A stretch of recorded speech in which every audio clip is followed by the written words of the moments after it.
Hey everybody, it's Pixel, and as we enter this spooky season of amazing horror games and spooks around every corner, I thought it would be fitting and perfect to make this black velvet cake. It has a lot of ingredients, so we better get going if we're going to make it though. We have brown sugar today, we have cake flour, which can be substituted by unbleached flour. We got black cocoa, we've got baking soda, baking powder, and 2 eggs, a cup of buttermilk, hot water or coffee, which of course I'm choosing to use coffee. Was that even a question? You need some neutral flavored oil, but I am going to just be using the oil that I use to cook, not olive oil. It's a little too strong, okay? You need vanilla extract, dark chocolate. Then we're going to be making our frosting, which is going to take butter, castor sugar, or as we like to call it, powdered sugar, water room temperature, black cocoa again, and once again vanilla extract.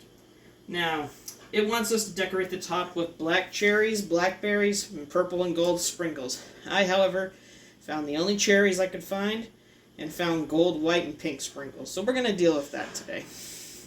Well, we got a lot to do, so let's get going. First time around, we're going to put the wet ingredients together. And in our case, that means the coffee. Gonna put our vanilla in there. Take the oil and add it to the mixture. That looks interesting. Got our buttermilk. That definitely looks interesting. And our 2 eggs. Kind of looks like it could be a lava lamp. We're gonna mix that together thoroughly. We'll be back to attack the dry ingredients in a little bit. For our dry ingredients, we're going to add our flour. Come out of there. Going to add in brown sugar. Whoa. Overboard! Overboard! Okay. Going to put in our baking soda and powder. And last but not least, it's really messy, we're going to put in our black cocoa. Alright, we're going to very carefully mix these together with another whisk.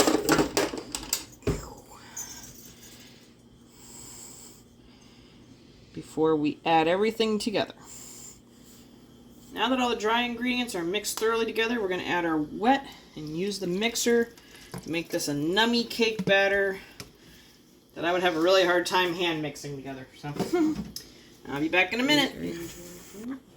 Alright, now that our cake batter is all together beautifully and looks darker than Satan's soul, we're going to add our dark chocolates into it and give it one more big mix-up before we get our pans out. And I'll be back in a minute to show you what we're going to do. Okay, our batter is all well combined, and we're going to start taking scoops. Knock off some of that dribble. You don't want to make too big of a mess. Like I just make a mess, you know. And start putting equal parts into each cake pan. So basically this is going to be a 4-layered cake? Yep. Okay. We're going to use these 4 pans, and I'm going to start off by trying to put decently equal amounts, scoop by scoop, into each one, because they have to be pretty decently equal. Alrighty. I'll be back when I'm done scooping these out for you. Okay, I have 2 scoops. That's pretty much all I got into every single one of these. Oh no, I better taste that. Anyway, these are going to need to go into our oven, honestly, for about 30 minutes at 325. So, now that they're all evenly distributed into the pans, we'll be putting them into the oven. If you see your cake cooking and check on it, and some of it looks like it's, I think, rising a little more than the others, or cooking unevenly, sometimes you want to rotate the pans midway, but just keep an eye on it. Alright, well, I'll show you these when we're all done baking them. Alright, while our cake is baking, we are going to be putting together that lovely frosting that'll go in between and on top of it. And for that, I will need the black cocoa. Goodness. Need our powdered sugar, which will also poof up and cause a cloud of devastation during its wake. We need our water. Last of our vanillas extracting. We extracted it from the vanilla personally through torture. Give me the vanilla. It's the only way to do it for Halloween. Torture. And of course, last but not least, we're going to put our room temperature super soft butter. Dang, that's a lot of butter. Oh, it's a cake. Nobody cares. True. It's like that one time of the year where the holidays make you fat. Alright, well, we are going to be whisking this together, and I'll be back in a minute when it's all done. Well, our cakes are out of the oven, and they look delicious. They are spongy. They're coming out clean in the middle when you insert a toothpick. And on the bright side, our frosting is all done. And it also looks amazing in black.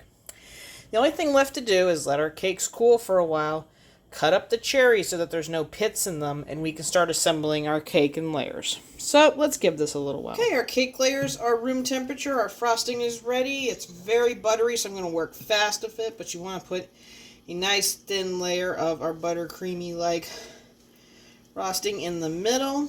You don't want to put too much or it'll start oozing out. And then we will take our cake, about as carefully as you can get it, without cracking horribly. Great, this one has to be a difficult one. Lace it on top of its little brother there, and continue icing. And I'll see you in a minute when it's all covered with icing. Okay, our cake is cooled off completely. We're going to be putting on our top layer of our frosting. Now I'm going to warn you guys something I bumped into with this frosting. It is made out of a lot of butter. Therefore, it separates very easily. So if it doesn't look totally like frosting right now, I did my best, and that's life. Anyway, you're going to want to take your frosting, since this is the outside, and just slather it on there. I'll be right back once we've done that. Okay, our frosting's on. The last thing to do is give this a nice dose of the fruit we bought for this, which is cherries, blackberries. I am way too artsy to be doing this. I don't know what is wrong with me. But yeah. And we'll continue to cover this with cherries and blackberries. I will come back in a minute to put the finishing touches on our cake before we can nom on it. See you in a minute. Okay, our chocolate cake is pretty much covered with our fruit, and the last thing to do is cover it with some of this delicious candy sprinkles that we bought for it. I think this is going to add the perfect little touch to the end. That's why I left some gaps in it, so they would have some little nestled places to hide in. A little bit over here, and I'd say we're done. Now, I am going to put this back in the refrigerator for probably about 5 or 10 minutes just to let it set up better, and then we'll take a nice big slice and tell you how it is. Okay, our cake's been in the refrigerator for a little bit. Cut into that baby. No, massacring it. It does look good though. It does. Since it's a little bit later at night, we're not going to take a really big piece. No, Cherry, don't jump ship. Cherry overload. Bye-bye. Let's see how it looks when it comes out. Sorry for the hands, folks. Ooh, look at that. Ah. Whoa. That's decadent looking. That's beautiful. Except for the stuff on my hands. Get a close-up. Move your knife, darling. Ooh, that looks really good. Alright, grab a spoonie, or I'll grab one. Alright, you grab a spoon. I'm going to keep looking at the beautiful cake here. Oh, that looks so good. Okay. Yeah, I'll take right here. Yum, yum, yum, yum, yum. Mommy can't do it left-handed. Oh my. Get a piece of the fruit, it helps. Oh my god. Cheers, folks. Heck yeah. Oh Tell me that fruit does not make it taste amazing. This can probably work with other things like strawberries and everything. Oh, wow. That's good. All right, folks, I think you can tell we like it. What do you think? Pros and cons, are there any? A A little sweet. little sweet. I would not be eating this too late. Like, we're going to be doing just a little bit and that's it. Does have some sweetness to it, but overall it tastes amazing. Now, see, the cake itself is not too sweet because it's dark chocolate. Which is nice. I do like the frosting, though. Yeah, I didn't know if It's I very would with all the smooth. little weird troubles we had with It's it. very smooth. I like it. It also adds that nice sugary flavor we need that the dark chocolate is not giving us. Exactly. Trying to get a little piece about fruit to dampen it. Yeah, that's a nice cake all alone, even without the fruit and the little things and stuff. Oh, that's seriously good. I like it. Alright, folks. Well, this has been a great experience. I've never made a multi-layer cake before, and honestly, this is decadent and amazing. I'm not sure how many more times in my life I would make this, but it was worth a go. And if you have any opinions on it, think it looks amazing, think you should try it out, have tried it out, or have any opinions on what I did to it, leave me a like, leave me a comment about it. And you have a happy Halloween, and we will see you in the next video.